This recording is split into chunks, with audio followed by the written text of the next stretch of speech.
wabarakatuh. Saya Leni Maulidia dari kelas 6B Tradisi Bahasa Indonesia yang menyampaikan materi mengenai teknik penulisan dan penyuntingan berita. Di sini ada 3 poin yang akan saya jelaskan. Yang pertama, teknik mencari bahan berita. Teknik mencari bahan berita ini ada 3, pertama reportase, yang kedua wawancara, dan yang ketiga riset kepustakaan. Nah, selanjutnya teknik menulis berita. Teknik menulis berita ini ada 3 poin. Yang pertama, gaya piramida terbalik. Gaya piramida terbalik ini untuk memudahkan pembaca dalam menentukan berita yang akan dicari dengan tepat dan cepat. Yang kedua, menulis teras berita. Nah, menulis teras berita ini bagian tersulit karena teras berita ini harus menyajikan fakta penting yang minat pembacanya lebih jauh. Yang ketiga, menulis tubuh berita. Nah, menulis tubuh berita ini caranya yaitu dengan merumuskan dengan baik dan setelahnya akan tinggal meneruskannya saja. Nah, materi yang terakhir mengenai teknik penyuntingan berita. Nah, teknik penyuntingan berita ini adalah teknik yang paling penting dalam menulis berita. Nah, teknik menyunting berita ini dalam sebuah surat kabar ini memang perannya itu sangat penting. Baik buruknya itu akan ditampilkan dalam surat kabar. Nah, dan juga baik buruk surat berita ini sangat ditentukan oleh keahlian redakturnya dalam menyunting berita. Nah, teknik menyunting berita ini ada 6. Yang pertama, membaca ulang konsep dasar teks atau karangan dengan penuh ketelitian dan kehati-hatian. Nah, jadi teknik penyuntingan berita yang pertama ini membaca berulang kali berita yang akan kita sajikan dengan kehati-hatian.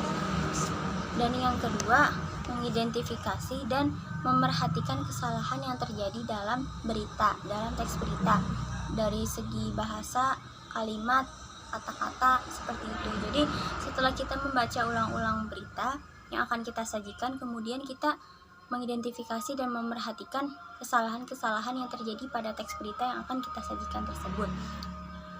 Tahap yang ketiga yaitu memperhatikan tata letak naskah. Nah, tata letak naskah ini juga sangat penting dalam penyuntingan berita karena tata letak naskah ini akan menjadikan kohesi dan koherensi dalam suatu wacana berita.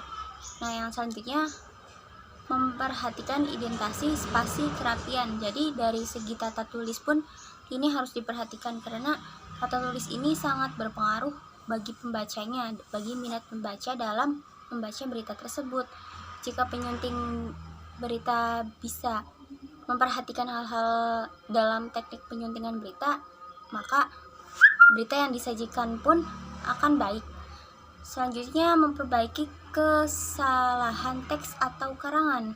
Nah, jadi setelah kita melakukan 4 tahap itu, kemudian kita memperbaiki kesalahan teks atau karangan. Jadi ketika kita melihat berita tersebut,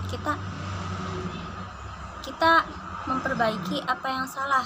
Semisal dari kalimat yang kurang efektif, ataupun ada kalimat yang terlalu baku sehingga tidak dapat dimengerti, ataupun juga dari segi kesalahan teks, typing ya. Nah, selanjutnya tahap yang terakhir adalah tahap finali atau tahap terakhir. Nah, dalam penyuntingan ini dapat membaca ulang teks yang telah disunting sebelum dipublikasikan ke khalayak ramai. Jadi,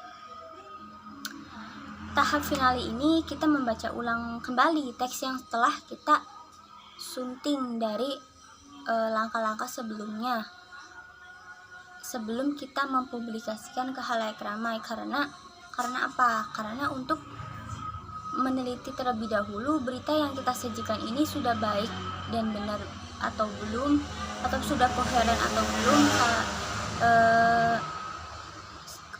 sudah koheren dan koherensi atau belum dari kalimat 1 ke kalimat kedua, dari kata 1 ke kata 2. Nah, seperti itu. Ya, terima kasih. Mungkin sekian presentasi dari saya. Kurang lebihnya mohon maaf. Billahi taufiq wal hidayah. Wassalamualaikum warahmatullahi wabarakatuh.